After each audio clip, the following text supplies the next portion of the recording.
welcome back to Fire Emblem Radiant Dawn. We are about to enter the tower. Before we do, we have to choose our units, and in order to do that, we have to talk about our new units. So we have... Oh, this is actually not the screen I want to be in. And actually, I want to mention before I do that I've already picked my party and I've already given them skills and items and everything. The reason I did that is because the screen where you pick your final party to go into the tower, while it is very like the base functionally, in that allows you to move around items, go to the shop, including the forge, which it turns out you have access to right now, which oops. But yeah, so I mean you can do this thing, you can do bonus experience, you can do support, you can do the library, but you cannot do skills. Why? I don't know. Honestly, and I feel like that is actually like really mean to new players, because like you'd have no reason to think that was the case like before you got there, and then like, you know, see, you really have to know what you're doing and like strip all the skills and redistribute them now, but like, you know, how would you know to do that? Anyway, so I've done all that, but before I leave the base, and well, basically what I want to do is show off who I'm taking on that screen, because it's a lot easier, because here I can't reorder the units, so they're all just like sort of scattered all over this giant glob of units that I have. But here we conveniently have this group of units that we can talk about. You can see their stats right there, you can see their weapon levels, so it's pretty nice. And then, you know, I can do this and show you the skills. So we're going to do that, and then we're going to leave the base, and then we're going to choose the party. That's the plan. Okay, so first up is Kainagus. So Kainagus is, as you would expect from the Lion King, incredibly powerful. He has the second highest strength of any unit that we have access to. Only the second highest, surprisingly enough. It is only one higher than Scrimmer, well, two transforms, so maybe not as maybe not quite as impressive as that makes it sound. But then again, Scrimmer has a hell of a lot of strength, and like I think the strength ranking is, this is, so, you know, Har and Ike have the highest by far of the Bayark units, and then when you get down to the Laguz, you get, you know, well, spoiler, Gifka is the one who has more. Gifka at 23, Kainagus at 22, Scrimmer at 21, and then you have to go down to Tibarn at 19, so he's got 6 less transform strength than Kainagus. Nasala has 2 fewer, Nyla has 2 fewer than that. Like, it's, so, you know, it's he's got a lot of strength, and he hits very hard. Unlike Scrimmer, he also has pretty good speed. Now, it's interesting, so all of the Laguz Royals save Kainagus are fast enough that you just don't even ever worry about it. I think Nyla at 38 speed is the slowest of them, aside from Kainagus. Tibarn has like 40, Nasala has like 46. Kainagus has 34. 34 is still a lot of speed. If we go back to this and we sort by speed and compare that to Bayark units, we see that you have Ike, Mia, Stefan, Volk, and that's it, who are faster than him. So by no means would I suggest that Kainagus' speed is bad, but there are enemies, as we've seen, that are not doubled by 34 speed. Although, how many of those we run into how many of those we run into in the tower is an open question. And obviously we're going to be taking units that don't have that kind of speed anyway, because Ike, Stefan, Mia, and Volk are not enough. Like, well, Ike you take anyway, but the 3 of them plus the Laguz Royals don't quite fill out the whole party anyway. So, so yeah, he's got his, you know, I don't want to suggest that his speed is a liability. It's not. It's just not quite up to the standards of the average Laguz Royal.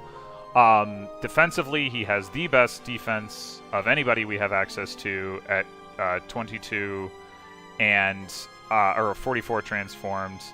That's friggin' outstanding. Gifka has 40, Scrimmer has 38. I think Har has 36. I think Ike has 37 with the Ragnar equipped. But I mean, that the defense combined with his 76 HP, he's incredibly durable against physical attacks. He'll just never die to physical attacks. He does only have 20 resist, so in theory, if a handful of fire mages could give him a little bit of pause, but in reality, with his 34 speed and 30 luck, he's also going to be pretty dodgy, so it's really not going to be a problem for him. He's amazing, total powerhouse. And of course, as a royal, he also has form shift, which allows him to stay transformed at all times, so that's also fantastic as well. And he's got the 9 movement that all the beasts have, which is, of course, also fantastic. He also comes with fortune, which doesn't seem super relevant because he's got 30 luck anyway. But, that's can't hurt. So that's Kanegus.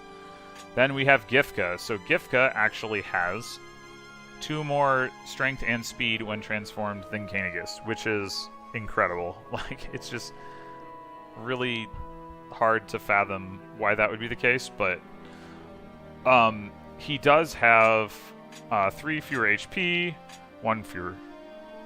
2 fewer transform skill, 2 fewer luck, 4 fewer transform defense, and then 2 more resistance. So he's a little less bulky. I mean, he's got more resistance, but the HP and defense are more more than offset that. But the fact that the difference is pretty marginal in any case, and the fact that he hits a little bit harder and potentially doubles some enemies that Kanegus doesn't means that, in my opinion, he's got a better statistical profile. And if you're just going based off of raw stats, you would choose Gifka over Kanegus if you had to make the choice, which you don't necessarily. But of course, he's not a royal, and he does not have form shift, so that turns it around and makes it Kanegus who is the pick if you're going to pick one, which again, you don't necessarily have to.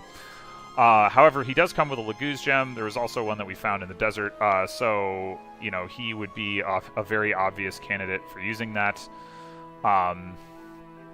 So yeah, again, incredibly strong character. He also comes with Nullify, which is really, well, first of all, I mean, both of them have 100 capacity, so if you want to give them something else, you can do it. But also, he, I guess that's relevance against fire mages, but whatever. It probably just isn't relevant. I really don't think he's going to be threatened by fire mages. I don't even know if there are fire mages in the tower. There's probably some, but it's just not really a big deal either way. So growth rate wise, the both of them actually have pretty good growth rates. They're level 36. They're Laguz. They're not going to gain much XP, obviously. So how relevant is this? Not very.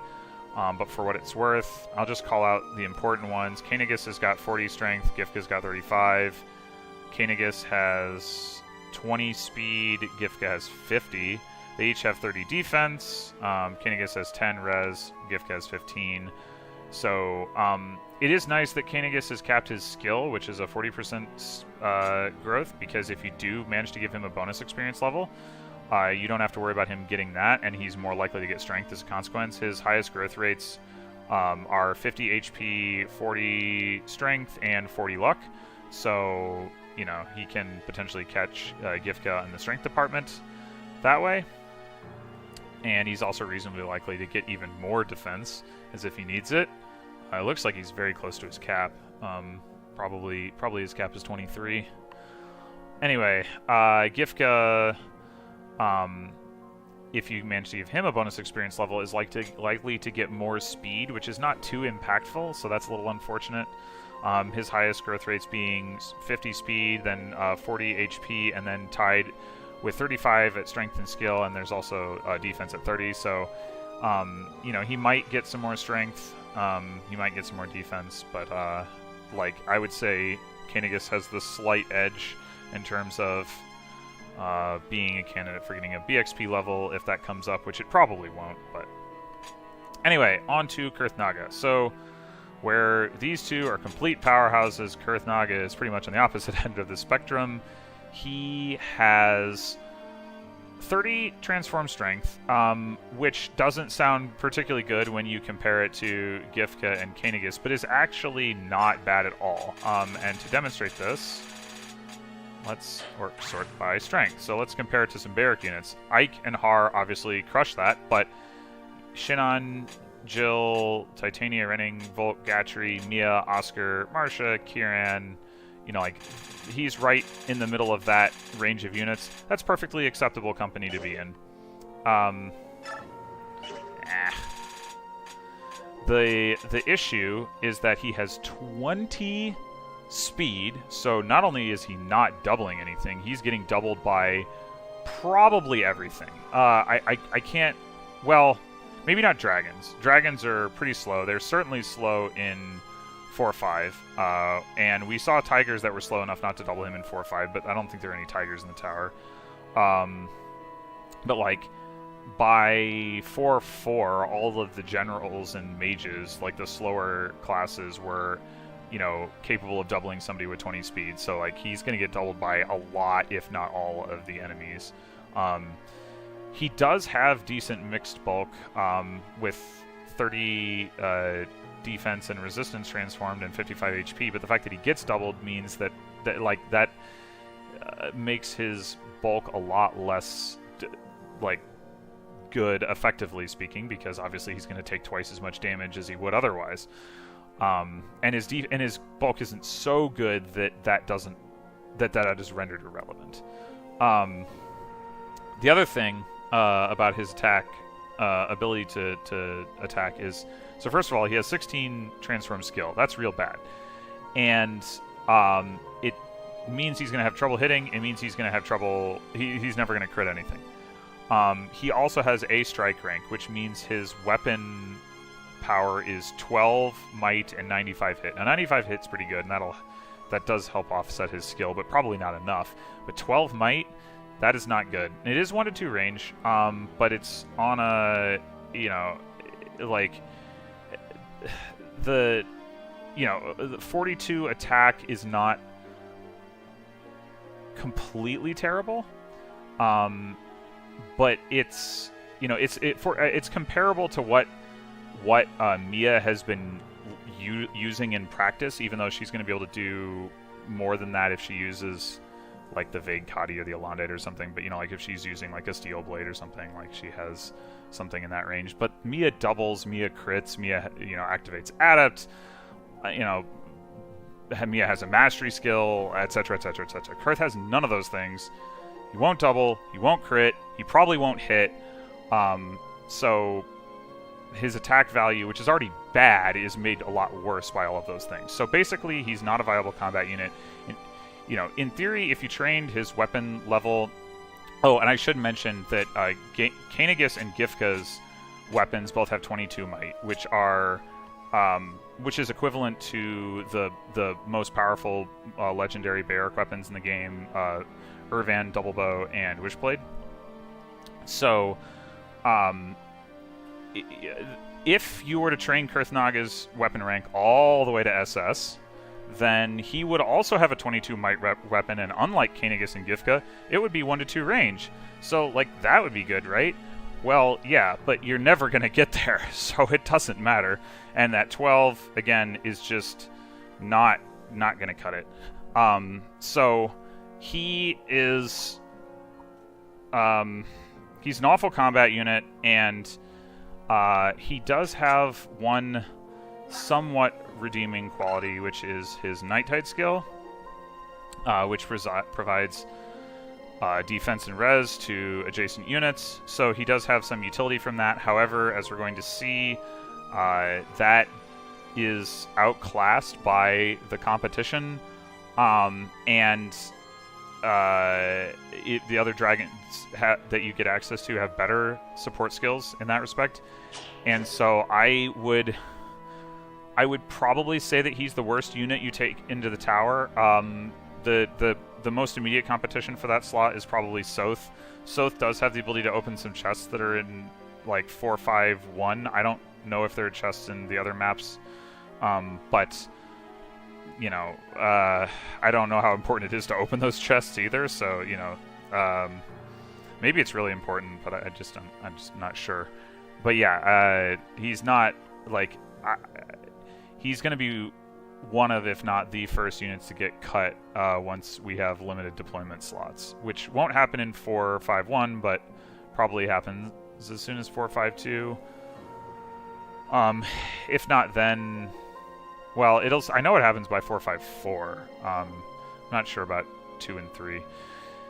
All right, so on to Ina. Ina has a lot of the same problems that Kurth has. She has the only 22 transform speed. That does mean that maybe there's some enemies she doesn't get doubled by, but obviously still isn't anything impressive. And her strength is a mere 20 transformed. Her weapon has 13 might, so she has 33 attack.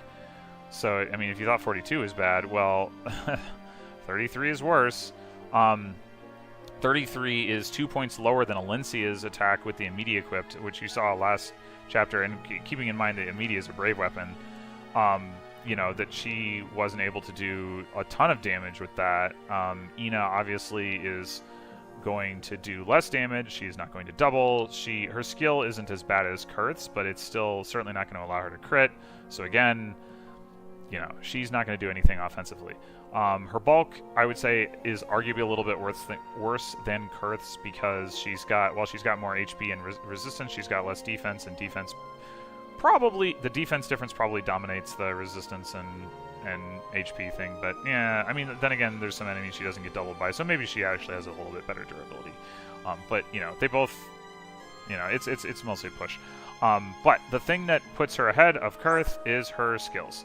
So she comes with Boon, which returns adjacent allies to normal condition. There are sleep staves, there are silent staves. Certainly in the next chapter, probably in some of the others as well. The senators are all light mages or saints or what have you, and so have access. You know, thematically that's kind of their preferred approach, is to use status staves. So she can help counteract that, which is nice. What's even better is Blood Tide, which increases adjacent strength and skill by 5. So that is huge. You put that next to somebody who's doubling, that's plus 10 damage. That's really, really good. It's good enough that, like, I think there's, you know, barring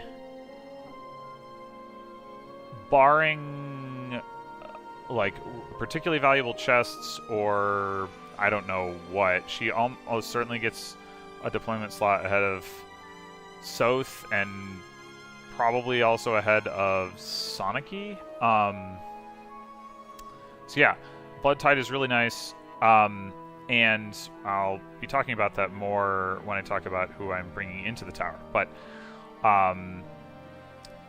yeah, so useless in combat, but high utility value.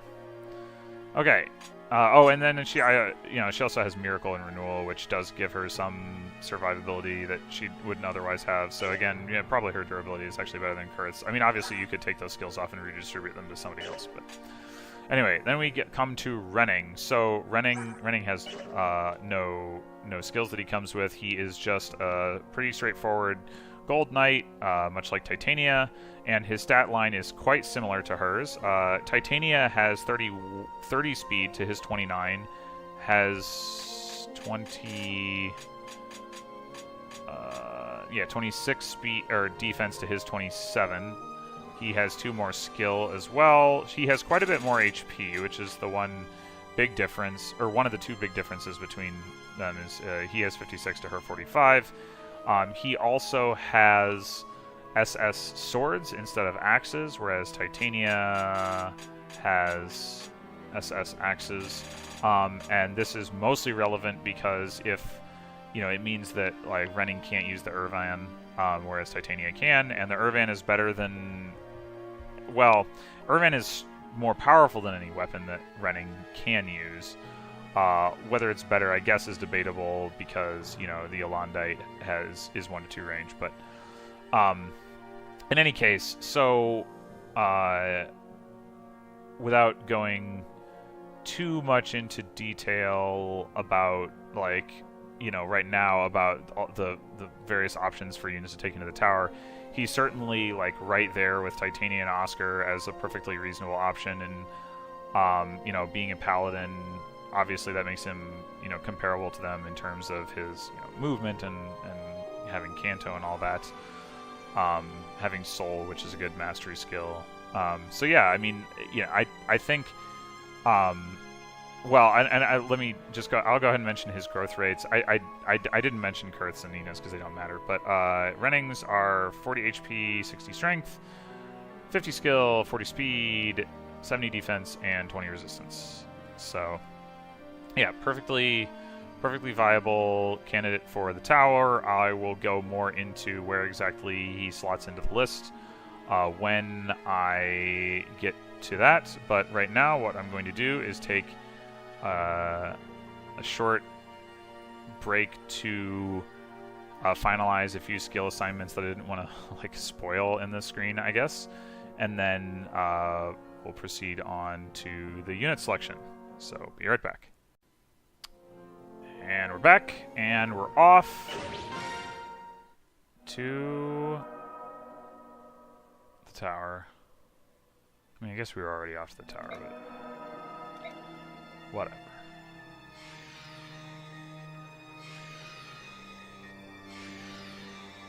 Oh no!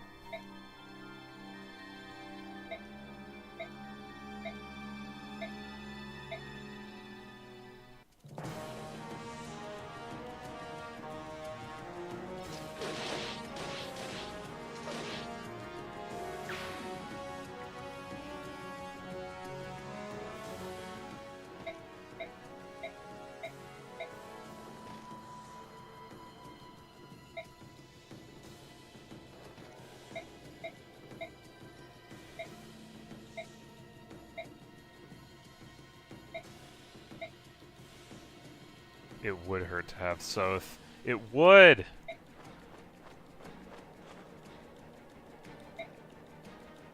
Yeah. I don't know about leaving most of the fighting, or indeed any of the fighting, to Micaiah.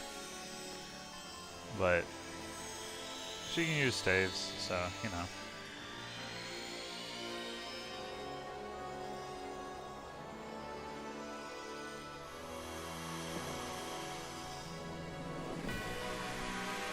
I don't know why I'm watching this.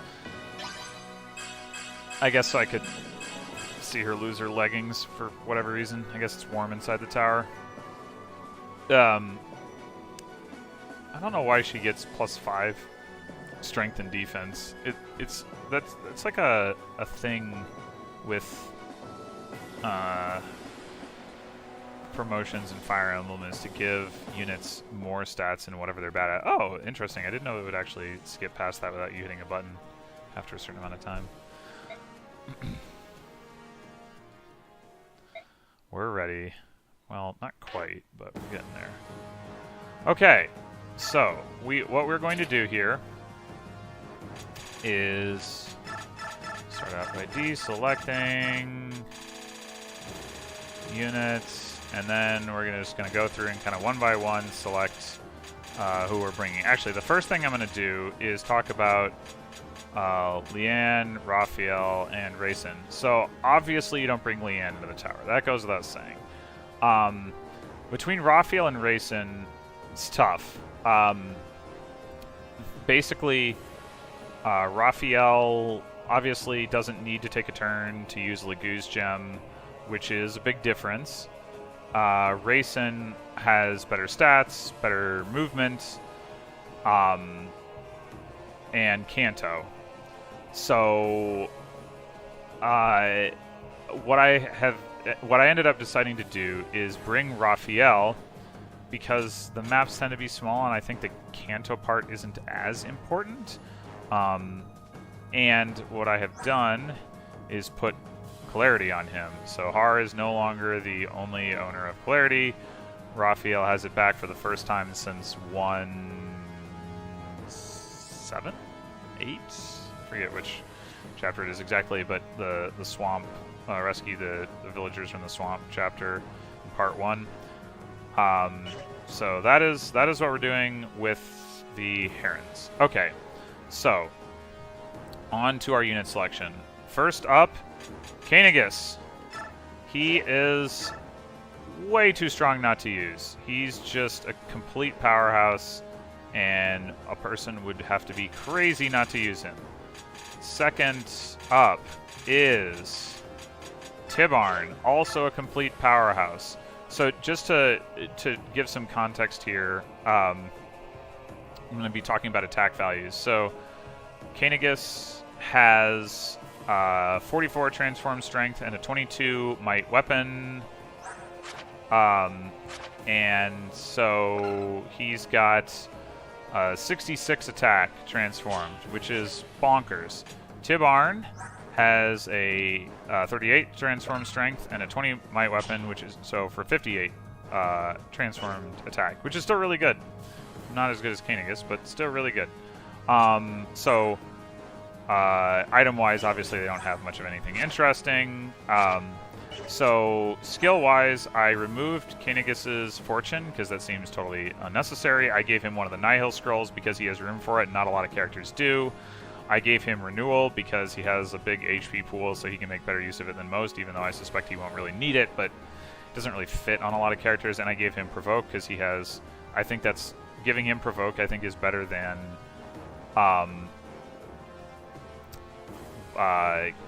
than the Fortune. You know, redirect some stuff into the guy who's just absolutely massive, defensively speaking. And then Tibarn keeps his loadout from the last chapter where he no longer has Savior and he has Pass. Okay, so next up we have, and this is kind of in order but also kind of not, but we have Nyla. So Nyla is a little bit weaker than Tibarn pretty much across the board. Oh, I should also mention that I gave bonus experience to some people. I'll start by mentioning Ike. Got a bonus experience level. And actually, I should talk about the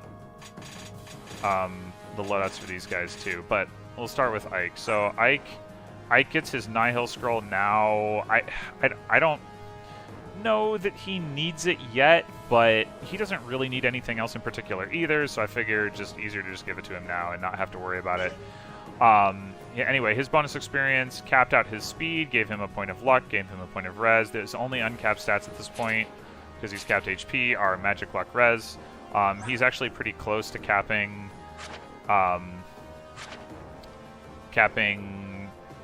luck and res. I think his luck cap is 30 and his res cap looks to be maybe like 23, so he's pretty close to almost completely maxing out. I mean, who cares about magic? You'll notice obviously he has a bunch of axes. Why does he have a bunch of axes? Well, in the upcoming chapter there's a whole mess of armor units, and in general it's nice for him to have a hammer to be able to deal with that. Killer Axe is for crits. Ragnar has 5 crit, this has 30 crit, so yeah, maybe at some point I'll want that option. Likely, no, but... and then the Titanic Axe and the Shaharam are forges that give him an additional 2 might the Titanic Axe has over the Ragnar, and this has an additional 1 might and 10 hit over the Ragnar. Now, obviously, they're not 1-2 range, so, you know, that is... I don't know how much I'm actually going to use them, but there's no harm in him having them in his inventory. So that's the setup with him. So yeah, back to Nyla. Or actually, so let's also mention Ike has 55 attack with the Ragnar equipped. He can bump that up a little bit with the Titanic Axe up to 57. So as I mentioned, Kainagus has 66. Tibarn has, what was it, 30, so 58. So a little higher than Ike can get to. Nyla has 54, so Ike is a little bit ahead of that, but she's still really good. And 54 is still better than the vast majority of the Bayark units can put out. Her skill loadout is Imbue and Pass. She actually has 10 Transform Magic, so yeah, I had a little trouble finding people to give imbue to. Spoiler alert, I'm not taking any healers into the tower other than Micaiah, so I wanted to give out as many of my imbue and renewals as I could. So she was one of the lucky recipients. Okay, next up, Gifka. Oh, dang it. Okay, I keep pulling the rug out from under myself in terms of my revealing these things, but. I should have also mentioned, so I got a BXP level, so did Micaiah, because she was 8 XP away from a level, and she got magic luck resistance, so whatever. Then I also actually gave a BXP level to Tibarn, which was actually really good, because he got strength and defense, and I think HP, maybe luck, but I think it was HP. Yeah, I think so. Anyway, but that, obviously, 2 extra strength, 2 extra defense, really nice. That's part of what is kind of separating him from Nyla right now, because, he pulls away in strength and also has more defense. So, yeah. So that went well. Nyla, meanwhile, also got a BXP level, because she was pretty close to a level, and she, unfortunately, didn't get anything good. She had got, HP, luck, and res, I want to say. So, I mean, the res is alright, but, obviously I would have rather had more strength. Anyway, so on to Gifka. So Gifka obviously needs a Laguz gem, but he's worth it. He's so strong, and his defense is really good as well. And he's plenty speedy. I mean, he's really, really good. So I left his Nullify on him because even though he doesn't really need it, I don't really have anything better to give him. If I find something better to give him, I will. But at the moment, I'm pretty much out of good skills to give away. He is the third recipient of the Nihil after Ike and Kanegas, mostly because again he has room for it. He also gets renewal for similar reasons to Kanegas. He gets 7 HP per turn. Not many other characters can manage that, and he gets smite because he's a big dude, and maybe I'll use him to smite on turn 1 at some point because he's has to use the gem anyway, and if he's not going to get chanted or something, I don't know. Alright, so that's number 4.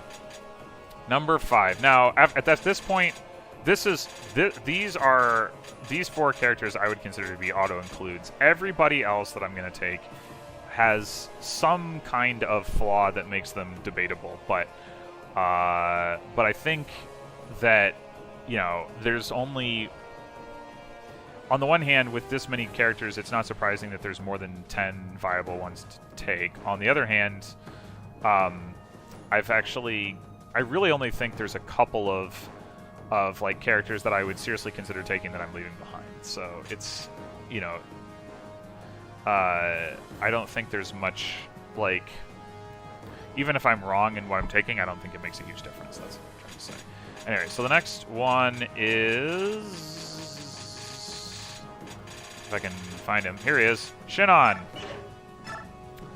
So, Shinon, the flaw with him is actually speed, surprisingly enough, despite the fact that, he starts out really fast and has a 65% speed growth and, has not really had speed problems in general, but, at this point, his 30 speed is not necessarily doubling everything, though... it will double generals, which are most of what we're going to face in the upcoming chapters, so it may not actually be an issue. But once he gets the double bow, which is available in the upcoming chapter, he becomes able to counterattack at 1 range with a good weapon. So that's fantastic. Another interesting thing to note is he has the ability to use crossbows, and I have a dragon foe skill. So in the chapter where we fight 1,000,000 dragons, it doesn't help him against Degencia, but it does help him fight everything else with the crossbow, and he's got a nice powerful crossbow in the Arbalest, which has 38 might, so that's, probably more than is really necessary.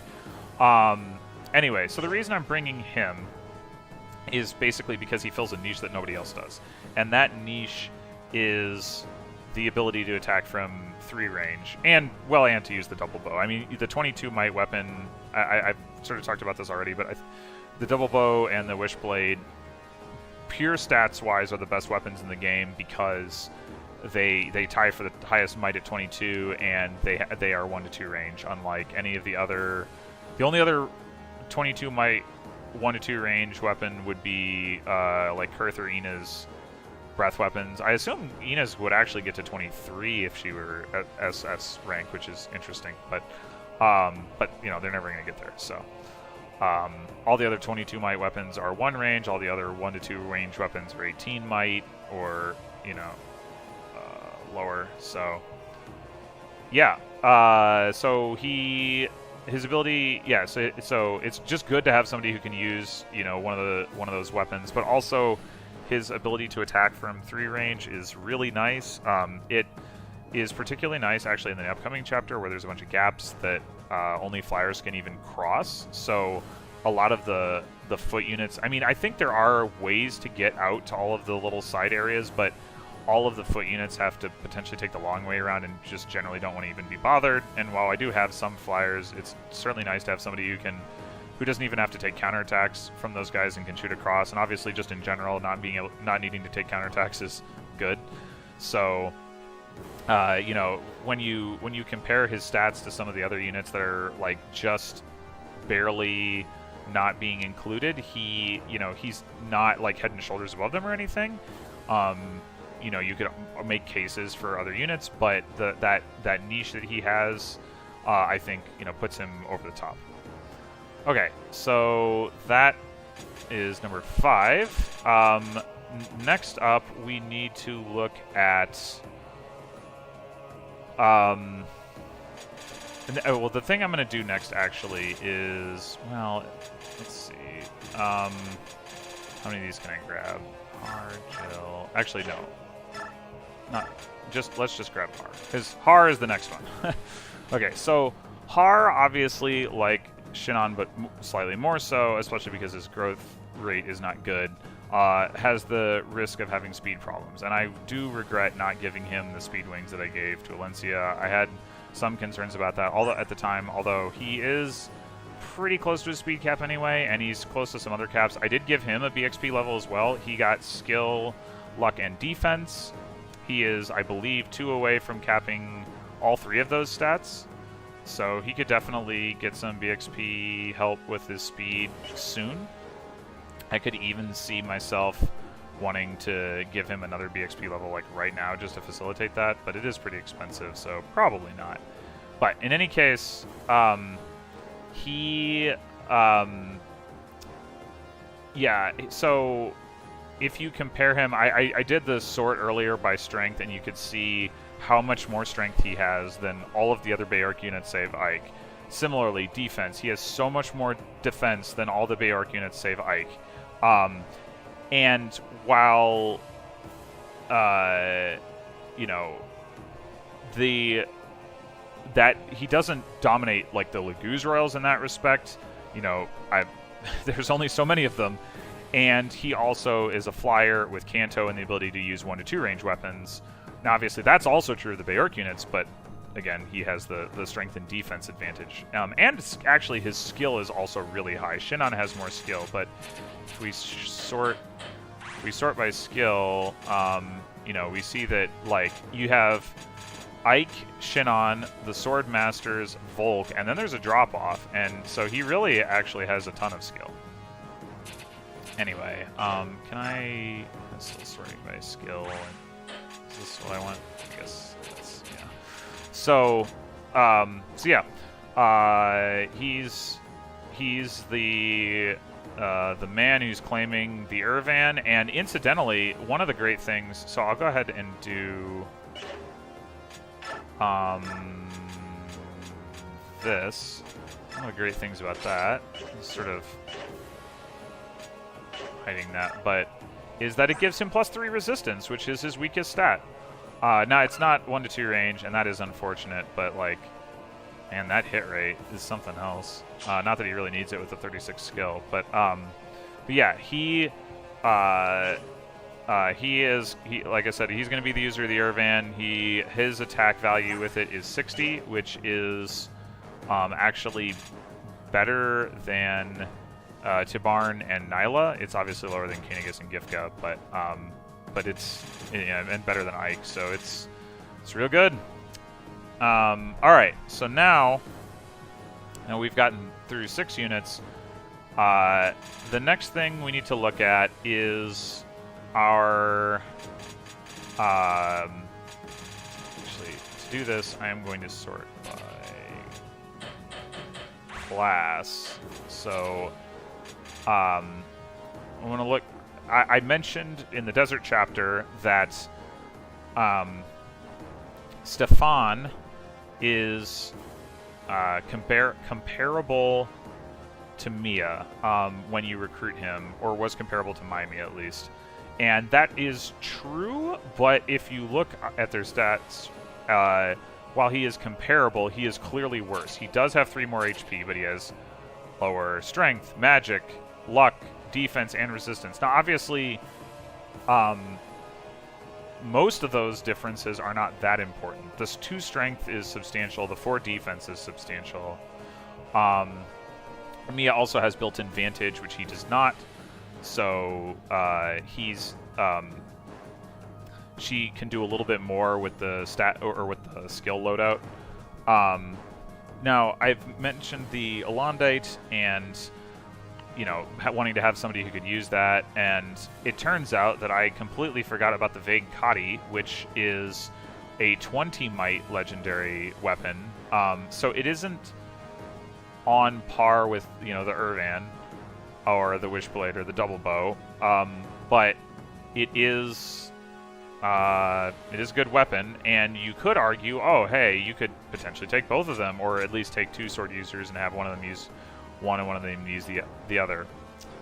But I think what makes more sense is to have one sword user who's using both of them and switching between them depending on whether or not they need the ranged option or not. So, as a consequence, I will be just taking Mia.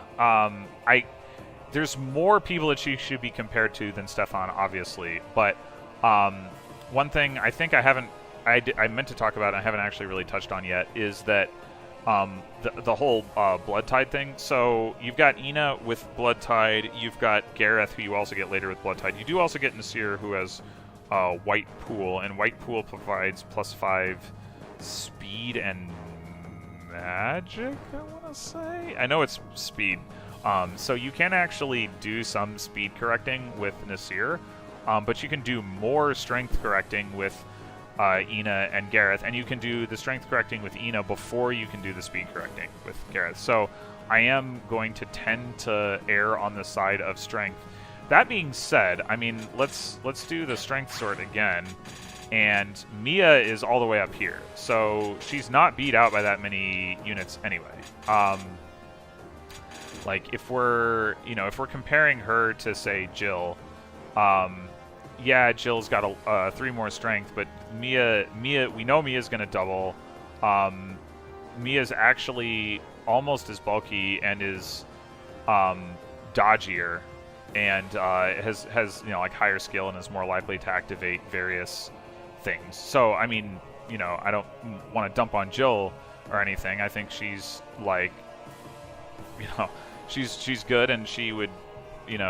She might perform better than Mia depending on the exact speed benchmarks you want to hit, but I think I prefer to bring Mia, and then the comparison I think goes even more in Mia's favor if you compare her to like Titania. This is just statistically, mind you, it doesn't account for Kanto and movement, and I will acknowledge that up front. But of course, we haven't chosen all of our characters yet. But yeah, so Mia is character number 7. All right. Oh, and also I wanted to go ahead and show with the +3 defense from the Vague Kati, so that's nice. I think Elondite, like Ragnall, gives +5 defense. Not positive about that. Okay, so next up, we're gonna do our comparison of do a comparison between a couple of units. So we have We already have Jill up there, so let's grab Marcia and Titania and Oscar, and we got Jill. We want Renning. I think that's all the people we want in this particular comparison. Okay, so looking at these 5, the overall stat profiles are pretty similar. We range from 29 to 33 speed, from 28 to 32 attack. Everyone's got 27 or 20, like about 27 defense. Oscar and Titania are a little bit behind that. Resistance is pretty similar, 21 to 23, save for Marcia, who stands out. Skill is very similar, ranging from 28 to 32. So even the HP values are pretty similar, 45 to 55 or 56 spread.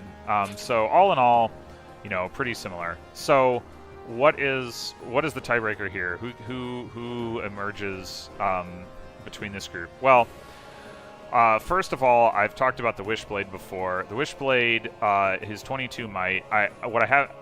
You saw Ike has this Titanic axe, which has 20 might. So we know now that. To be clear, that was off the sword card, so you're not guaranteed to get any more than 19 might off of a forged silver axe.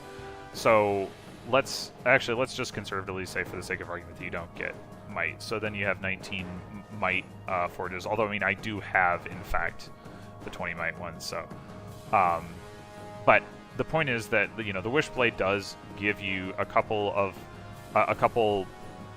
might boost, which, you know, where normally a lance unit would be behind an axe unit, because Har has already claimed the Irvan. If anything, the lance units pull slightly ahead. Now, of course, in the case of Oscar and Marcia, because their strength is a little bit behind, that basically just evens them up-ish with Renning and Titania. They're still maybe a little bit behind Jill, depending on the exact weapons being used and such. Of course, the Wishblade is also 1 to 2 range, which a forged silver axe is not, so that's something important to keep in mind as well, because, you know, you get more utility out of that. I mean, the Wishblade is just a really good weapon. So you really want to have somebody who's using that ideally. And the only ones who can use that are out of this group, for what it's worth, are Marcia and Oscar. Anyway, so, you know, when I look at that and I say, okay, so I would like to ideally have somebody using the Wishblade. And Marcia while she has the least strength, the Wishblade will help make up for that. We got the Blood Tide thing. She's got the most speed. I'm not worried about her ability to double nearly as much as I'm worried about the rest of them. I mean, yeah, the difference isn't huge, but with speed, small differences tend to count more than most other stats. And she's got as much defense as anyone. She's got more resistance than anyone. You know, she's got good HP. So while I'm not going to claim that she is statistically better than any of these other units, I think the like desire to have somebody who's using that particular weapon pushes her over the top, makes her selection number 8. All right, so now we come to something else I should mention is right now I've been talking about attack values. You know, so what was it? Ike is at 55 with the Ragnell. Kingus is at 66. Tibarn is at 58. Nihil is at 54. Gift is at 68. Shinon, with this thing, which is currently his most powerful weapon, is at 53. But with the double bow, he goes up to 54. Har is at 60. Mia with the Vague Kadi's at 49. With the Alondite, she's at 47. Marcia right now is at 47 with a Silver Lance Forge. Once she gets the Wishblade, she goes up to 50. So obviously, like, these two are definitely like a step down in terms of attack value, but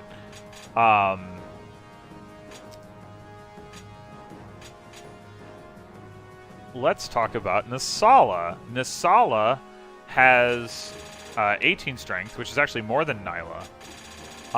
So you would think that he would be comfortably in the 50s, like the other Laguz royals in his, like sort of peer group with Nyla and Tibarn, but unfortunately, he only has a 13 might weapon because he has only got the S strike rank, although he is working on it. And even when he does bump it up, it unfortunately is only 18. So right now, his attack value is 49, which is still as good as these two, but is obviously like a step down. Like for what it's worth, Jill with like a 20 might weapon would be at like 52, so a little bit better. And then falling down a little bit to Titania, Renning, and Oscar. And just to, well, never mind. I guess like these are basically like, I mean, I have these two like in here, but basically, these are the people who are competing. But the thing with Nasala is that training, I think, first of all, his attack value is still competitive even without the might boost, and he will get it eventually. And training that doesn't require bonus experience, which training, like, trying to train up your speed or whatever does. So I would prefer to have, like, all other things being equal, I'd prefer to be able to direct that bonus experience elsewhere to some of the other units who could, make better use of it. So it's nice to have somebody who, in order to train, all they need to do is fight. They don't even need to get kills. He just needs to hit things, and he will raise his strike rank, and then he will be, he'll be able to improve his damage output substantially. And in that vein, it's also worth noting that he has an incredible amount of speed, which means if you put an adept scroll on him, and obviously you kind of saw there that I did, his adept activation rate is almost 50% unless it's half speed. Actually, I don't remember. Maybe it is half speed, but in that case, it's almost 25%, which is still like really good. It means he's close to, on a double, he's close to 50% chance to activate it. Yeah, and that's really strong. I mean, he is definitely the weakest of the Laguz Royals. Like, there's no doubt about that. His defense is unspectacular for a Laguz Royal, though it is, I mean, it is comparable with Marcia, Mia, and Shannon. But I like I said, I think he's got the Flight and Canto thing going. He doesn't have 1 to 2 range options, but I think the fact that I can train him through strike rank means that, and boost his damage output again through the Blood Tide thing means I think he's going to be a more reliable damage dealer than some of these other units whose speed is potentially questionable. So he comes in at number 9. All right, so I could talk about the fact that, I had been talking about, well, which paladin is better. I could talk about the fact that I think Titania is, like, a little bit ahead of Renning and Oscar for various reasons. I could talk about, whether, like, Jill's a little bit lower speed is offset potentially by her growth rates or her ability to fly. But in my undoubtedly most questionable decision in this, am actually not selecting any of those units to come to the tower. Instead, out of left field, enters Volk. Why would I do such a thing? Well, so Volk, obviously, statistically, just looking at his stats and not taking weapon type into account, is very competitive with this group. He's got a huge speed advantage, so you don't have to worry about him doubling. He's got just as much defense and resistance as any of them, and HP, so that's not a problem. His strength is comparable, his skill is higher, so that's not the issue, right? But he uses daggers, and those aren't good, right? Well, no, in general they're not. But the base Lard, the SS rank dagger, has 18 might, which puts it on par with Alondite and Ragnall. I mean, and that that is still not as good as like a Forged Silver Axe, to say nothing of like the Urvan. But or even like a Forged Silver Lance. But it also has plus 15 crit. And this guy has a plus 25% crit built-in skill. His crit rate is 58. And for somebody who's always going to double, his attack value is 48, which, you know, is not the best, but it's you know, it's the same as Marsha's. So it's not lagging that far behind, but you know he's going to double, and you know he's going to crit. And by doubling, he's going to have more chances to activate lethality as well, which in this game is perfectly good mastery skill. I mean, it's not as good as Soul because it doesn't heal, but it's as good as, you know, pretty much any of the other ones because the activation rate is the same, unlike in Path of Radiance where it was half the rate of most of the other masteries.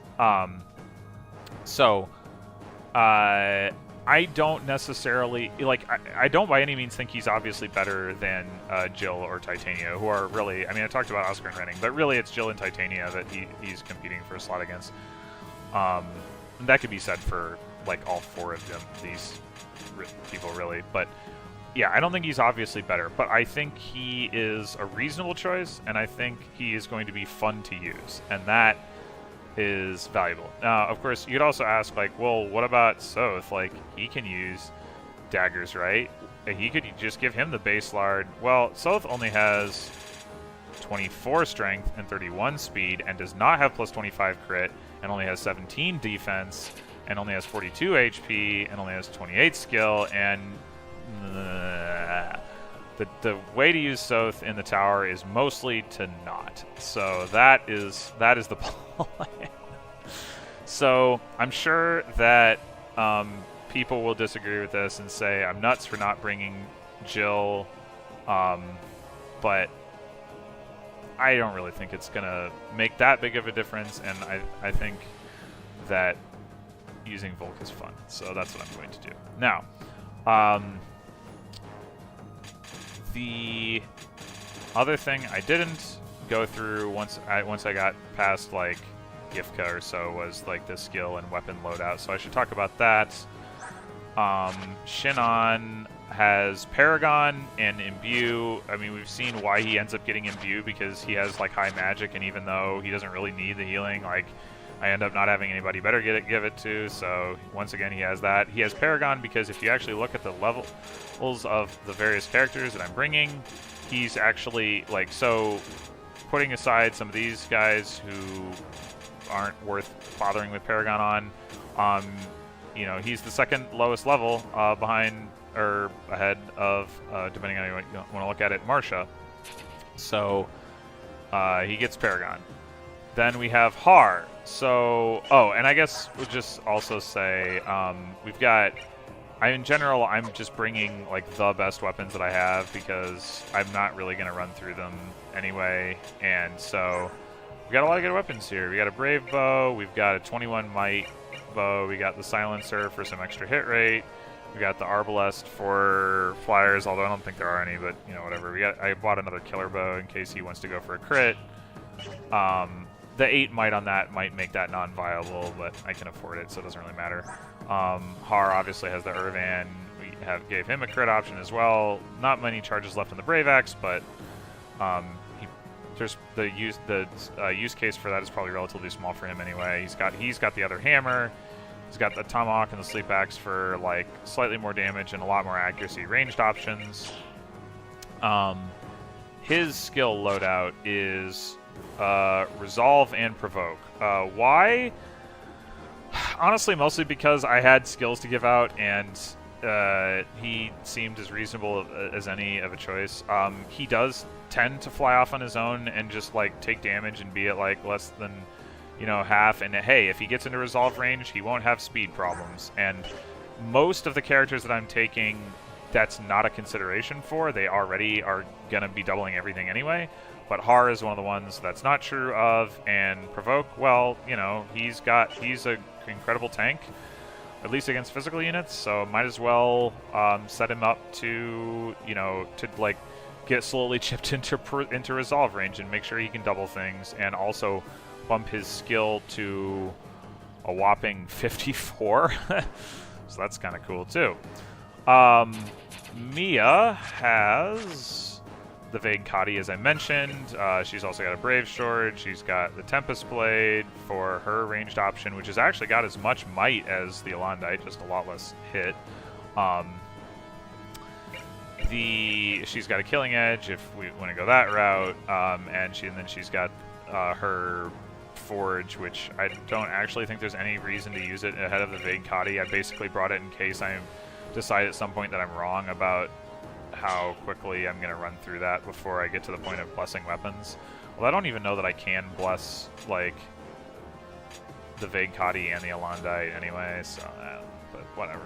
We'll see how it goes. Marsha, unfortunately, doesn't get to bring the Makalov Sucks because it turns out that the I Can't See is just better, so that's what she's got. She's also got what remains of her Brave Lance. She's got Killer Lance, and Spear, and so Spear is for power, this is for accuracy, kind of like Har and the Tomahawk and Sleep Axe, and then she's got this thing for like real hit rate, if in case for whatever reason 90 isn't good enough, she can go with 105. Skill wise, she is the other recipient of Paragon, so I mean, you know, she's the one who's, well, actually there's 3 Paragon scrolls, but she is the second recipient of Paragon, because she's lower level even than Shinon and everybody who isn't forced into the tower. And she's also got Cancel, mostly because she had room for it and not anybody else really needed it. I mean, she's got plenty of defense, but I don't know who else to give it to. So then Nasala has I did not take his Vantage off, mostly because I couldn't really think of anybody else who'd rather have it. I suppose I could have given him Cancel because he's actually got less defense than Marsha, but he certainly has more Avoid than Marsha, so and then I gave him Adept because he has, as I've mentioned already, incredible speed, and he wants to build his strike rate anyway, so we want him to be making lots of attacks, so that'll help with that. Then we've got Volk. So Volk has the Base Lard, the Peshkatz, and the Stiletto in case he wants to boost his crit rate just that extra 5%. Probably isn't necessary, but, you know. And he's got Adept. So, again, like, very high speed, and he also wants to be making lots of attacks more just because of his crazy crit rate than anything else. Oh, did I mention that? Yeah, Mia still has her Adept Cancel thing going on. So the Adept scrolls are on Mia, Nasala, and Volk. And he's also got Vantage because I had a Vantage scroll. There's no really good reason for it, but there you are. I didn't take Stillness off of him. I think it's fine to have it on him. He's not really any less tanky than anybody else, but it's a really expensive skill. It costs like 25, it turns out. So like taking out of him means I probably just can't put it on anybody else anyway. So, you know, that's fine. And then moving on to the Force characters. So Micaiah has Shade and Discipline. The Discipline is mostly so that she can raise her staff rank, which is only A. Right now she can't use the Fortify staff, but maybe she will be able to get to that point. She's still rocking the Thani, just because it's actually more powerful than any other light tome she can use.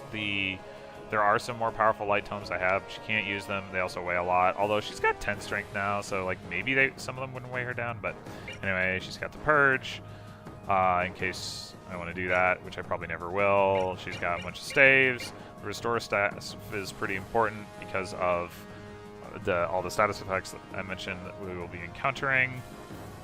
And she's also got a Silence in case I care about that. Mend Recover Physics should be plenty enough, and I've got more of those, and I can now buy physics from the store, so should be fine there. Soth has Disarm and Wrath because why not? I have all these skills, and so he gets to be the beneficiary of that. He still has Guard because I don't think I have any skills left that are like worth more worth on him than that. I could give him Discipline to use the base lard, but who cares? I don't think he doesn't have like capacity to put on something like Fortune, so I mean, I guess I could take it, like maybe he could have that instead of like Wrath. No, actually he could. So yeah, it doesn't. Yeah, it really doesn't matter. But maybe the Disarm thing might have some relevance. Like his defense is notably worse than like any of my for real combat units. Actually, I should know. So, oh weird, they reordered the units that I chose. Wonder why.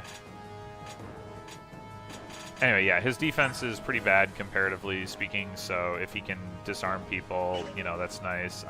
It's not really for stealing, it's just for defense. The only weapon he has is the Pesh Cats. He's not going to be seeing much combat. It's the best. It's actually stronger and more accurate than a Silver Dagger. So Volk gets the good daggers, but there is a second Pesh Cats that you can buy, which I went ahead and bought because I have plenty of money, so why not? And I also bought another Worm Slayer, so I actually have 3 of those.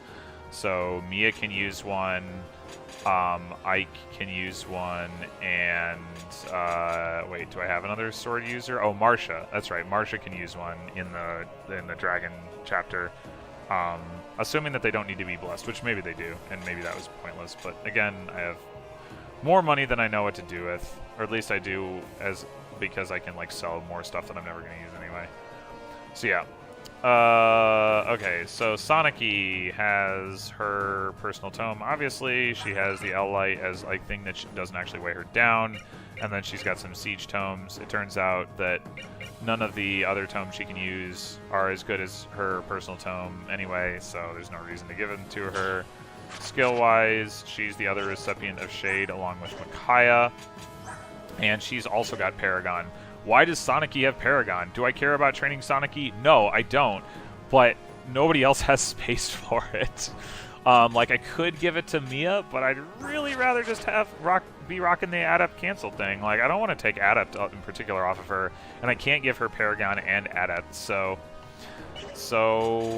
you know, Soniki it is. Yeah, that's just how that is gonna go. I mean, I guess I could give it to Har, but he's already at the point of wanting BXP levels to, you know, bump his speed, so, Okay, Kurth Naga.